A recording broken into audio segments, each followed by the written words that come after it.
नमस्कार. मधुरम चॅनलमध्ये तुमच्या सर्वांचं पुन्हा एकदा स्वागत. तुम्हाला माझा चॅनल आवडत असेलच, त्यातले विषय आवडत असतील, सहजता त्यातली आवडत असेल असा विश्वास मला आहेच. त्यामुळे तुम्ही माझं चॅनल सबस्क्राईब कराल आणि ऐकाल. आज थोडा वेगळा विषय, पुन्हा एकदा नवीन.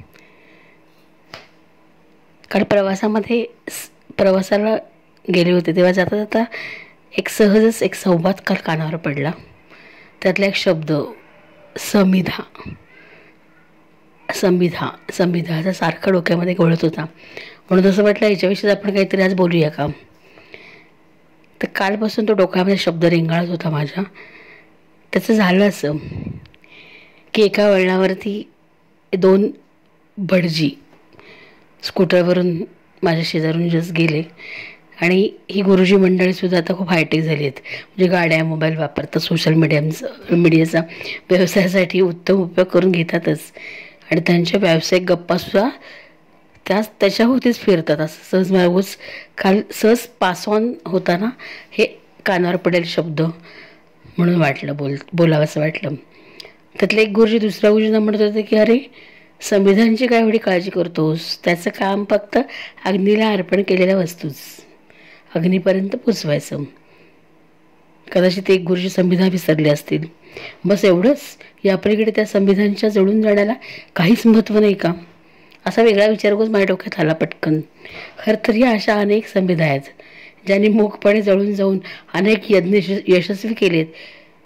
हाच विचार डोक्यामध्ये ते थोडासा छोटासा संवाद ऐकताना मनात आला आणि मन त्याच्याभोवती रिंगळायला लागलं. विचाराचे त्या वावटोळे स्वार होऊन माझं मन प्रवास करता करता वेगळ्याच प्रवासाला निघालं. मग त्यातली पहिली आठवली ती उर्मिला, रामायणातली उर्मिला, लक्ष्मणाची पत्नी उर्मिला. लक्ष्मण तर गेला निघून, रामाच्या मागून वनवासासाठी 14 वर्ष वनवासाला. आणि राम सीतेच्या बरोबरीने लक्ष्मणाचं कौतुकही झालं, भरताचं सुद्धा झालं. पण अयोध्येमध्ये 14 वर्ष वनवास, तोही एकटीनं भोगणाऱ्या उर्मिलेच्या आयुष्याच्या आहुतीची दखल वाल्मिकींनी का घेतली नसेल, असं उगाच मनात तो संविधा शब्द ऐकून आला. मला नेहमी वाटतं की त्या उर्मिलेला कुणीतरी बोलतं करायला हवं. रामराज्याच्या आदर्शवादी यज्ञात एका या संविधेची आहुती अशीच पडून गेली. बहुतेक सर्व संविधा या स्त्रियाच. ती संविधा, ती स्त्री, ती पुन्हा तीच सृष्टी, प्रकृती. कारण हे निमूटपणे जळून जाणं त्यांच्या अंगवळणीच पडलेलं असतं का, असं उगाच वाटलं. उदाहरणं अनेक आपल्यासमोर डोळ्यासमोरून तरळून जातील. गोपाळराव जोशी अपवाद ठरतील त्या बाबतीत. कारण ती आणि तीच, तो आपण पिक्चर आनंदीबाईंचा बघितला की आपल्या पत्नीला, आनंदीबाईला डॉक्टर होण्यासाठी स्वतः संविधा होणारे तेवढे एकच गोपाळराव जोशी आपल्याला म्हणता येतील, ज्यांनी आपल्या पत्नीला डॉक्टर केलं. पहिली महिला डॉक्टर आनंदीबाई गोपाळ आपल्याला माहितीच आहे. काही थोड्याफार संविधा कस्तुरबा गांधी असतील, सावित्रीबाई फुले असतील, ज्या स्वकर्तृत्वानं उजळून निघाल्या. पण बाकीच्या अगदी आपल्या डोळ्यासमोरची उदाहरणं लोकमान्य टिळक, सावरकर यांनी स्वराज्याच्या यज्ञामध्ये आपल्या आहुत्या दिल्या. पण यज्ञामध्ये समर्पण केलं ते त्यांच्या पत्नींनी, म्हणजे सौ टिळक आणि सौ सावरकर यांची पहिली आहुती पडली. म्हणून टिळक आणि सावरकर हे या स्वातंत्र्य युद्धामध्ये सक्षमपणे काम करू शकले. यांचासुद्धा विचार व्हायला हवा. या आणि अशा अनेक स्त्रिया विचारांच्या चक्रात मी घरी पोचले आणि वाटलं प्रत्येक घरात अशी संविधा असतेच की. रोज आपल्या आकांक्षाची आहुती देत, नित्यकर्माला न्याय देणारी, अगदी घराचे दार उघडून आत येत मुलांचा अभ्यास, नवऱ्याचं करिअर यासाठी स्वतःचं आयुष्य पूर्णपणे झोकून वाहणाऱ्या त्या संविधा, आपल्या घरासाठी झटणाऱ्या घरोघरी संविधा रोज आहुती देत असतात, घर उभं करत असतात, सावरत असतात. पण असं उगाच वाटलं की अशा संविधांची आहुती दुर्लक्षित जाऊ न देणं हे खरं गरजेचं आहे. सध्याच्या कठीण काळात, अर्थात करोनानंतर लोकांचे जगण्याचे संदर्भच बदलले असं वाटतं उगाचच.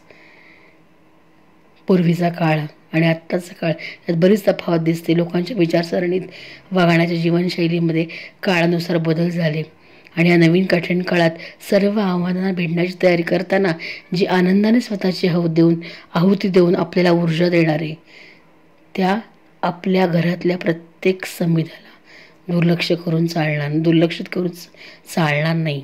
उलट तिचं स्थान आपल्या आयुष्यात किती महत्त्वाचं हे अगदी लहानपणीच आपल्या घरातल्या मुलांनाही पटवून देण्याची जबाबदारी आईकडे जाते, जी या संविधाचे नेतृत्व करते असे म्हणता येईल. म्हणजे अशा संविधांची आहुती ही समर्पणाबरोबरच सन्माननीय ठरेल. त्याग, समर्पण, आहुती असे संविधेला नवीन ओळख देतील.